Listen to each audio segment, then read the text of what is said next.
Hi everyone. இந்த video எதை பற்றினு சொல்கிறதுக்கு முன்னாடி எனக்கு ஒரு டவுட்டுங்க. அதை நான் உங்கள்கிட்ட கேட்டுறேன். என்ன டவுட்டுனா, இப்போ நீங்களும் நானும் ஒரு இடத்துக்கு டூருக்கு போகிறோம்னு வச்சுப்போம். டூருக்கு போகிற இடத்துல ஒரு 2 days ட்ரிப் பிளான் பண்ணி போகிறோம். அங்கே வந்து ஒரு ஹோட்டலில் ரூம் எடுத்து தங்குறோம். ஸ்டேயிங் கண்டி ரூம் எடுத்து தங்குறோம். ஓகே, அப்போ டூருக்கு எதுக்கு போகிறோம்? அந்த ஊரை சுற்றி பார்க்கறதுக்கு போகிறோன்னு வச்சுக்கோங்க. சுற்றி பார்க்க போன இடத்துல ஏதோ ஒரு கடைக்கு போகிறோம். அந்த கடை ஓனரை பார்த்து நம்ம ஏதோ கலாய்ச்சி விட்டுறோம். கலாய்ச்சதை அந்த கடை ஓனரோட அந்த கடை ஓனர் ஆளுங்களோ இல்லை கடை ஓனரோட ஃப்ரெண்ட்ஸோ யாரோ பார்த்துட்றாங்க. பார்த்துட்டு நம்ம கலாச்சாரத்தை தெரிஞ்சுக்கிட்டு நேராக கிளம்பி நம்ம தங்கி இந்த ஹோட்டலுக்கு வராங்க. வந்து பார்த்தா நம்ம அங்கே இல்லை. ஏன்னா நம்ம ட்ரிப் அங்கே முடிஞ்சிருச்சு. 2 days ட்ரிப் பிளான் பண்ணியிருந்தோம், முடிஞ்சிருச்சு. நம்ம அங்கே இல்லாதனால நம்ம ஃபோட்டோவை காட்டி ஒரு 10 பேர் அவங்க ஃப்ரெண்ட்ஸு அவங்க ஆளுங்கன்னு வச்சுப்போம். ஒரு 10 பேர் நம்ம ஃபோட்டோவை காட்டி யாருக்கிட்ட, அந்த ஹோட்டல் நம்ம தங்கியிருந்தோம்ல அந்த ஹோட்டல் ஓனர்கிட்ட நம்ம ஃபோட்டோவை காட்டி எங்கே இவன் கேட்குறாங்க. அவர் வந்து எப்பா தெரிலப்பா, அவங்க ட்ரிப்பு வந்துருந்தாங்க, காலி பண்ணிட்டு போயிட்டாங்கப்பா, அவங்க வெளியூருக்காரங்கப்பா அப்படின்னு இந்த ஓனரும் சொல்லிடுறாரு. இதை கேட்டும் சும்மா இருக்காம அந்த ஹோட்டலை அடிச்சு நொறுக்குனா இது எந்த விதத்துல நியாயம்? நீங்களும் யோசனை பண்ணி பாருங்க. இப்ப தப்பு பண்ணது நம்மள அந்த தங்கியிருந்தவங்கன்னு வச்சுப்போம், நம்மன்னு வச்சுப்போம். நம்மள்ட்ட கேட்காம அந்த நம்ம அங்க இல்லாதது தெரிஞ்சும் அந்த ஹோட்டலை அடிச்சு நொறுக்கி கடைசியில் அந்த ஹோட்டலை சீஸ் பண்ற அளவுக்கு எடுத்துட்டு போனா இது எந்த விதத்துல நியாயம்? இதே மாதிரிதான் ஒரு சம்பவம் மும்பையில் நடந்துச்சு இப்போ ரீசெண்டாக. அண்ட் பேரலல்லே இன்னொரு சம்பவம் தமிழ்நாட்டில் இதே மாதிரி வேற சினாரியோவில் நடந்துச்சு. இந்த 2 சம்பவத்தை பற்றி தான் இந்த வீடியோவில் பார்க்க போகிறோம்.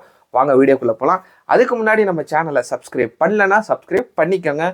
பக்கத்தில் இருக்க பெல் ஐக்கானை கிளிக் பண்ணி ஆளுங்கிற நோட்டிஃபிகேஷனை எனேபிள் பண்ணிக்கோங்க.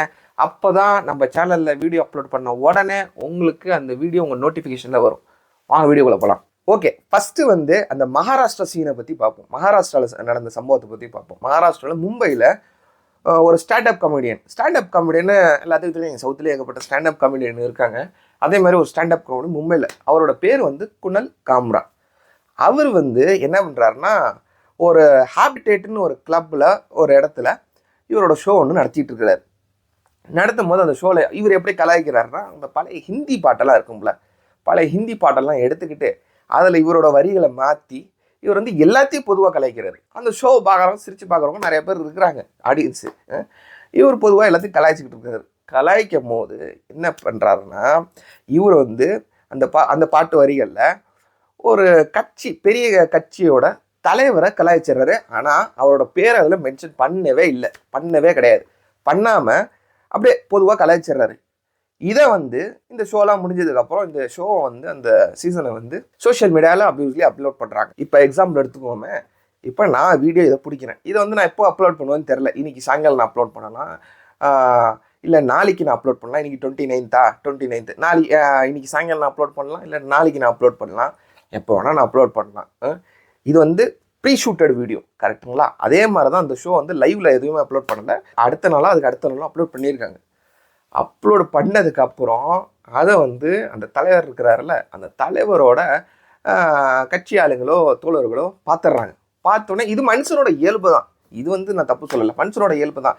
இப்போ வந்து என்னோட ஃப்ரெண்டை யாராச்சும் ஒரு மாதிரி கலாய்ச்சி பேசணும்னு வச்சுக்கோங்களேன், எனக்கு கோவம் வரும். என்னடா இந்த மாதிரி பேசிட்டேன் அப்படின்னு சொல்லி எனக்கு கோவம். இவங்க என்ன பண்ணுறாங்கன்னா, நேராக வராங்க. அந்த வீடியோ பார்த்த உடனே, அடுத்த நாளும் ஏதோ ஒன்று வீடியோ பார்த்த உடனே நேராக அந்த ஹாபிடேட்டுங்கிற கிளப்புக்கு வராங்க. வந்து கிளப் ஓனர் இருக்கிறாருல, பில்டிங் ஓனர் இருக்கிறாருல, அந்த ஓனரை வந்து பிடிச்சி கேட்குறாங்க, எங்கடா ஃபோட்டோவை காட்டி கேட்குறாங்க, எங்கடா இந்த குணல் காம்ரா அப்படின்னு சொல்லி கேட்குறாங்க.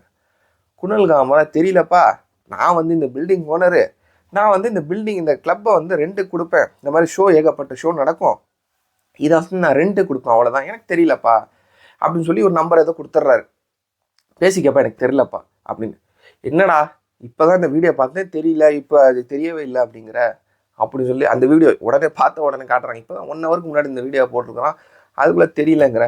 எப்பா தெரியலப்பா, இது வந்து ஷோ வந்து நடந்தது நேற்றுப்பா, எங்களுக்கு தெரியலை, நம்பர் கொடுக்குறேன் பேசிக்கப்பா அப்படின்னு சொல்லி அவர் சொல்லியிருக்கிறாரு. இதை கேட்டு டென்ஷனான நம்ம தோழர்கள் வெறியர்கள் என்ன பண்ணிட்டாங்க, அந்த பில்டிங்கவே அடித்து தம்சம் பண்ணி க்ளோஸ் பண்ணிட்டாங்க. ஏங்க, அவரு வந்து அந்த கிளப்பு ரெண்ட்டுக்கு கொடுக்குறாரு பில்டிங். இவருக்கும் அந்த குணல் காமராக்கும் சம்மந்தமே கிடையாது. தேவையே இல்லாமல் அந்த பில்டிங் அடித்து நொறுக்கிட்டாங்க. அடித்து நொறுக்கிட்டு அதுக்கப்புறம் குணல் காமராக்கு ஃபோனை போட்டு எங்கே இருக்கிற, அப்படி இருக்கிற, ஏகப்பட்ட இன்னும் அவருக்கு ஃபோன் வந்துக்கிட்டே தான் இருக்குது, த்ரெட்ஸு கொலை மிரட்டல் வந்துக்கிட்டே இருக்குது, அவர் சொல்லிட்டு இருக்கிறாரு. ஓகே, இப்போ வந்து இது எப்படி இவங்க பார்த்துருக்கலாம், எப்படி பண்ணியிருக்கலாம்? ஓகே, அவர் தலைவர் வந்து கலாய்ச்சிட்டாரு, ஒன்று லீகலாக பார்த்துருக்கலாம், லீகலாக இல்லாட்டி என்ன பண்ணியிருக்கலாம், போய் கேட்டிருக்கலாம், இவர்கிட்ட போய் நேரடியாக கேட்டிருக்கலாம், இந்த மாதிரி என்னப்பா பேசிட்ட, இது தப்புப்பா, ஒன்று சாரு கேளு, எங்கள் தலைவர் அப்படிப்பட்டவர் இல்லை அப்படின்னு சொல்லி அந்த மாதிரி ஆப்வியஸ்லி அந்த மாதிரி பண்ணியிருக்கலாம். ஆனால் சம்மந்தமே இல்லாமல் இந்த பில்டிங் அடிச்சுன்னு இருக்கு, இந்த கிளப் அடிச்சுன்னு இருக்கு, இதோட அவங்க நிப்பாட்டலை. இதுக்கு அடுத்தபடியாக அவங்க என்ன பண்ணியிருக்கிறாங்கன்னா, அந்த கிளப்பு வந்து ஆப்வியஸ்லி இதில் அண்டர் கிரவுண்டில் இருக்குது. அண்டர் கிரவுண்டில் இந்த கிளப்பு கட்டுறதுக்கு பர்மிஷனாக வாங்கலை அப்படின்னு சொல்லி முனிசிபாலிட்ட இருந்து ஒரு பிரச்சனை கிளப்பியிருக்காங்க. அந்த மும்பை லோக்கல் முனிசிபல் ஆஃபீஸ்லேருந்து இங்கே வந்து பர்மிஷன் கிடையாது, இங்கே வந்து அண்டர் கிரவுண்டில் வந்து ஒரு ஸ்டோரேஜ் கம்பார்ட்மெண்ட் ரூம் மட்டும் தான் கட்டலாம், இவங்க வந்து கிளப் நடத்திக்கிட்டு இருக்கிறாங்க, இதுக்கு பர்மிஷனே கிடையாதுன்னு அதுக்கு அடுத்த கட்டப்படியாக என்ன பண்ணிட்டாங்கன்னா அந்த பில்டிங்க்கு சீஸ் வச்சுட்டாங்க. சாதாரண ஸ்டாண்டப் காமெடி இந்த மாதிரி 100 ஸ்டாண்டப் காமெடி வந்து ஷோ பண்ணிட்டு போகிற கிளப்பில் அந்த வரியினால் அந்த மொத்த கிளப்பையே சீஸ் பண்ணிட்டாங்க. இது எந்த விதத்தில் நியாயம்னு எனக்கு தெரியல. இதுக்கு அடுத்தபடியாக தான் இதே மாதிரி சம்பவம், இதே மாதிரினா பரவாயில்ல வேறு சினோரியில் இருந்து இங்கே ஒரு சம்பவம், தமிழ்நாட்டில் ஒரு சம்பவம் நடந்துச்சு. என்ன சம்பவம் நடந்துச்சு உங்களுக்கு ஆப்வியஸ்லி எல்லாத்துக்கும் தெரியும். சவுக்கு சங்கரோட விஷயம்தான். சவுக்கு சங்கர் என்ன சம்பவம் நடந்துச்சுன்னு பார்க்கறதுக்கு முன்னாடி ஃபஸ்ட்டு சவுக்கு சங்கர் யாருன்னு தெரிஞ்சுக்குவோம். சவுக்கு சங்கர் வந்து நீங்கள் கூகுளில் சர்ச் பண்ணின்னு வச்சுக்கோங்களேன், அவர் வந்து யூடியூபர்னு காட்டுவாங்க. ஆனால் ஆக்சுவலி அவர் வந்து ஜெர்னலிஸ்ட்டு, யூடியூபர்னு காட்டுவாங்க. அவர் யூடியூபர்னு சொல்லலாம், ஜெர்னலிஸ்ட்னு சொல்லலாம். அவர் ஒரு மீடியா கம்பெனி வச்சு நடத்திட்டு இருக்கிறாரு, அவர் மீடியா ஓனர்னு சொல்லலாம். ஓகேங்களா? இவர் வந்து எதுக்கு ஃபேமஸ்னா, இவர் வந்து தமிழ்நாடு பாலிடிக்ஸை பற்றி நிறையா போல்டான விஷயங்கள் பேசுவார், நிறையா விமர்சனம் கொடுப்பாரு, நிறையா கேள்விகள் கேட்பார், கவர்மெண்ட்டை அந்த பாலிடிக்ஸை எதிர்த்து நிறையா கேள்விகள் கேட்பார். இதனால் இவர் ஃபேமஸ். தமிழ்நாடு மட்டும் கிடையாது, ஓவராலாக பேசுவார், ஓவராலான பாலிடிக்ஸ் பற்றி பேசுவார். ஆனால் பெரும்பாலும் தமிழ்நாடு பாலிடிக்ஸ் பற்றி தான் பேசுவார். ஸோ இதனால் இவர் ஃபேமஸ். ஓகேங்களா? இவர் ஒரு கான்டென்ட் ஒன்று மேக் பண்ணுறாரு ரீசெண்டாக. இந்த சம்பவத்துக்கான காரணமே இதுதான். கான்டென்ட் மேக் பண்ணுறாரு. கான்டென்ட்டு என்ன கான்டென்ட் மேக் பண்ணுறாருன்னு பார்க்குறதுக்கு முன்னாடி ஃபஸ்ட்டு வந்து இந்த கான்டென்ட்டுக்கான காரணம் என்ன காரணம்னு பார்ப்போம். என்ன காரணம்னா, இந்த துப்புரவு பணியாளர்கள் இருக்கிறாங்கள, இவங்களுக்காக தமிழ்நாடு கவர்மெண்ட்டு ஒரு நல்லெண்ணம் எதுக்குன்னா, நல்லெண்ணெய் ஏன்னு சொல்லிட்டு நான் மென்ஷன் பண்ணுறேன்னா, ஏன்னா இந்த துப்புரவு பணியாளர்கள்னா மேனுவல் ஸ்கிவிஞ்சர்ஸுங்க.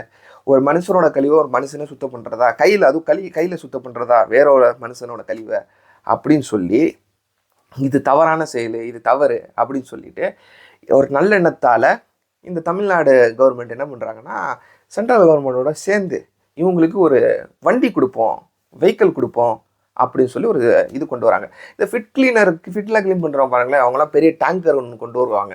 அவங்க கையில் க்ளீன் பண்ண மாட்டாங்க, பெரிய டேங்கர் வச்சு தான் க்ளீன் பண்ணுவாங்க. கரெக்டுங்களா? ஆனால் இந்த மேனுவல் ஸ்கிவிஞ்சர்ஸ் வந்து அவங்கள்ட்ட அவ்வளோ வருமானம் இருக்காது. அவங்க பெரிய, ஏன்னா அது வந்து ப்ரைவேட்டு, அவங்கவுங்க தனித்தனியாக வண்டி வச்சுருப்பாங்க. அவங்க ஃபிட் சுத்தம் பண்ணுறவங்க இவங்க வந்து கையிலேயே சுத்தம் பண்ணுவாங்க. ஏன்னா அவங்கள்ட்ட வண்டி வாங்குறதுக்கு வசதி இல்லாதனால கையிலே சுத்தம் பண்ணுறாங்க. இதை வந்து தவிர்க்கணும், இது தவறான செயல் அப்படின்னு சொல்லிட்டு இவங்களுக்கு ஹெல்ப் பண்ணுற விதமாக ஒரு வெஹிக்கிள் ஒன்று கொடுப்போம், தள்ளுவண்டி மாதிரி ஏதோ வெஹிக்கிள் கொடுப்போம் அப்படின்னு சொல்லி ஒரு திட்டத்தை ஒன்று கொண்டு வராங்க. திட்டத்தை ஏன் கொண்டு வராங்கன்னா, டேரெக்டாக கொடுக்க முடியாது அந்த வெஹிக்கிளை, ஒரு ஸ்கீம் மூலியமாக தான் கொடுக்க முடியும் அப்படின்னு சொல்லி ஒரு ஸ்கீம் ஒன்று கொண்டு வராங்க. இங்கே தான் பிரச்சனை ஆரம்பிக்குது. இவர் என்ன பண்ணுறாருன்னா, யார் நம்மளால் சவுக்கு சங்கர், இவர் வந்து அந்த ஸ்கீமில் எக்கச்சக்கமான கரப்ஷன் நடக்குது, எக்கச்சக்கமான ஊழல்கள் நடக்குது அப்படின்னு சொல்லி ஒரு கான்டென்ட் ஒன்று மேக் பண்ணுறாரு. இப்போ இந்த கான்டென்ட் மேக் பண்ணதும் பிரச்சனை கிடையாது. பிரச்சனை எங்கே ஆரம்பிக்குது தெரியுங்களா? அந்த கான்டென்ட்டில் அவர் என்ன சொல்கிறாரு, இந்த துப்புரவு பணியாளர்கள்லாம் இருக்கிறாங்கல்ல, அவங்கெல்லாம் ஒரு 50,000 கொடுத்தீங்கன்னு வச்சுக்கோங்களேன், குடிச்சிட்டு மட்டையாகிற கேஸுங்க அப்படின்னு ஏதோ ஒரு வரி சொல்லிடுறாரு. இது ரொம்ப தவறான வரி. இது வந்து நான் எதிர்க்கிறேன். இது ரொம்ப, ஏன்னா ஒருத்தர் வந்து தாழ்த்தி அவர் பேசக்கூடாது. ஓகேங்களா? என்னதான் அவர் பேசினாலும், ஒருத்தர் என்னதான் ஒரு கேஷுவலாக பேசினாலும் இந்த மாதிரி தாழ்த்தி அவர் பேசக்கூடாது. இது வந்து ரொம்ப தவறான செயல். இது செஞ்சுட்டாரு. இதனால இப்போ இங்கேருந்து பிரச்சனை ஆரம்பிக்குது. என்ன பிரச்சனை ஆரம்பிக்குதுன்னா, இதனால் பாதிக்கப்பட்ட ஒரு 20-30 துப்புரவு பணியாளர்கள் பேட்சாக சேர்ந்து, கேங்காக சேர்ந்து, கூட்டமாக சேர்ந்து நேராக இவர் வீட்டில் இல்லாதப்ப நேராக அவர் வீட்டுக்கு போகிறாங்க. யாரோட வீட்டுக்கு? சவுக்கு சங்கரோட வீட்டுக்கு போகிறாங்க. போய் கதவை உடைக்கிறாங்க. ஃப்ரெண்டு கதவை உடைக்கிறாங்க. ஃப்ரெண்டு கதவை பூட்டி இருக்குது தெரியல, அதனால் நேராக பேக் டோருக்கு வராங்க. பேக் டோருக்கு வந்து பேக் டோரை உடைக்கிறாங்க. பேக் டோரை உடைச்சா அங்கே உள்ளே இருக்கிறது யார்? இவங்களோட அம்மாங்க. பாவங்க. 75லேருந்து 78 வயசுங்கிறாங்க. 75 வயசுன்னு எடுத்துப்போம். 75 வயசு பாட்டிங்க. அந்த பாட்டி மட்டும் தனியாக இருக்கிறாங்க. நேராக உள்ளே போய் பாட்டி மட்டும் தனியாக இருக்காங்க. இப்போ நம்ம என்ன பண்ணுவோம், பாதிக்கப்பட்டுட்டோம், ஓகே, நேராக அவங்க வீட்டில் போய் கேட்குறேன்னா நம்ம போகிறோம், 20-30 பேர் போகிறோன்னு வச்சுக்கலாம். அது வரைக்கும் ஓகே, நேராக கேட்குறதுக்கு போகிறோம். கதவை உடைச்சது தப்பு, அது ரொம்ப தவறான செயல். உடைச்சதுக்கப்புறம் இன்னொரு தவறான செயல், இங்கே பாட்டி தான் இருக்கிறாங்க, இவங்க பாட்டிக்கு ஒன்றும் தெரியாது அப்படின்னு சொல்லிட்டு போகிறத விட்டுட்டு உள்ளே வந்து தேடிடுறாங்க, சவுக்கு சங்கர் எங்கே அப்படின்னு தேடி இருக்கிறாங்க. தேடின இடத்துல இவர் கிடைக்கல. உடனே இந்த பாட்டியை வந்து தகாத வார்த்தைகளில் பேசி, கெட்ட கெட்ட வார்த்தைகளில் பேசி, இதில் இத்தனைக்கும் ஒரு 5-6 பேர் லேடிஸ் இருந்துருக்குறாங்க அந்த பேட்சில். தகாத வார்த்தையில் பேசி அந்த பாட்டி சொல்கிறாங்கப்பா அவன் ஆஃபீஸுக்கு போயிட்டான், நேராக ஆஃபீஸில் போய் கேட்டுங்கப்பா அப்படின்னு. இங்கே பிரச்சனை இதுதான். ஒன்று நேராக அவர் ஆஃபீஸுக்கு போயிருக்கணும். சரி, ஆஃபீஸுக்கு போய் ஆஃபீஸ் எங்கே இருக்குதுன்னு தெரியாதனால இவர் வீட்டுக்கு வந்துருக்காங்கன்னு வச்சுப்போம். வந்த இடத்துல அவர் இல்லை. இவங்க என்ன பண்ணியிருக்கணும், அவர்கிட்ட நாங்கள் பேசிக்கிறோம்னு சொல்லிட்டு கிளம்பி போயிருக்கணும். அவங்க கிளம்பி போகல. இந்த பாட்டியை வந்து மிரட்டி நிறைய கெட்ட வார்த்தை பேசி அதுக்கப்புறம் கடைசியில் ஒரு சம்பவம் ஒன்று செய்கிறாங்க. என்ன சம்பவம் செய்கிறாங்கன்னா, இந்த ஹியூமன் சிட்டு இருக்குங்களே, மனுஷனோட கழிவு, சாக்கடை தண்ணி, இந்த ட்ரைனேஜ் தண்ணி ப்ளஸ்ஸு இந்த சாணி, மாட்டு சாணி எல்லாத்தையும் மிக்ஸ் பண்ணி அந்த வீட்டில் வந்து கொட்டிட்டு போயிருக்காங்க. இது எவ்வளோ தவறான செயல். இது இது இவர் பேசுனது எவ்வளோ தவறானதோ அதே அளவு தவறான செயல் இவங்க செஞ்சது. இது தவறான செயல். ஆனால் இதுக்காண்டி டேரெக்டாக உடனே போய் இவங்கள நம்ம வந்து தப்பு சொல்ல முடியாது. ஏன் தப்பு சொல்ல முடியாதுன்னா, இங்கே மேட்ரே அதுதான். எல்லாரும் என்ன சொல்லிக்கிறாங்கன்னா, துப்புரவு பணியாளர்களே இல்லை, இது எங்களோட பேட்சே கிடையாது, இவங்க எங்களோட கேங்கே கிடையாது, இது வெளியாள் யாரோ அப்படின்னு சொல்லி இது ஒரு நியூஸாக ஓடிட்டு இருக்குது, பரவலாக ஓடிட்டு இருக்குது. இப்போ வந்து இதை வந்து நம்ம அலசி ஆராய்ஞ்சாதான் ஆப்வியஸ்லி கேஸ் நடந்துக்கிட்டு இருக்குது. சிபிசிஐடி கொடுத்துருக்குறாங்க, யாரும் கண்டுபிடிக்க சொல்லியிருக்கிறாங்க, நடந்துக்கிட்டு இருக்கு. அதே மாதிரி சட்டத்தை நம்ம கையில் எடுக்கிறது ரொம்ப தவறான செயலுங்க. இவர் தப்பாக பேசிட்டாரு. இதுக்கு வந்து நம்ம என்ன பண்ணியிருக்கலாம், நேராக நம்ம போய் கம்ப்ளைண்ட் கொடுத்துருக்கலாம், கோர்ட்டில் கேஸ் ஃபைல் பண்ணி லீகலாக பார்த்துருக்கலாம். இல்லைனா அதிகபட்சம் நேராக அவர்கிட்ட போய் என்னங்க இந்த மாதிரி பேசிட்டிங்கன்னா அவர்கிட்ட கேட்டிருக்கலாம். இதெல்லாம் எதுவுமே பண்ணாமல் இவங்க வந்து டேரெக்டாக இந்த மாதிரி அராஜகம் பண்ணுறது, இது வந்து ரவுடிசம் மாதிரி. இது வந்து ரொம்ப தவறான செயல். ஏன்னா பூட்டியிருக்க கதவை உடைச்சிருக்காங்க இவங்க போய்.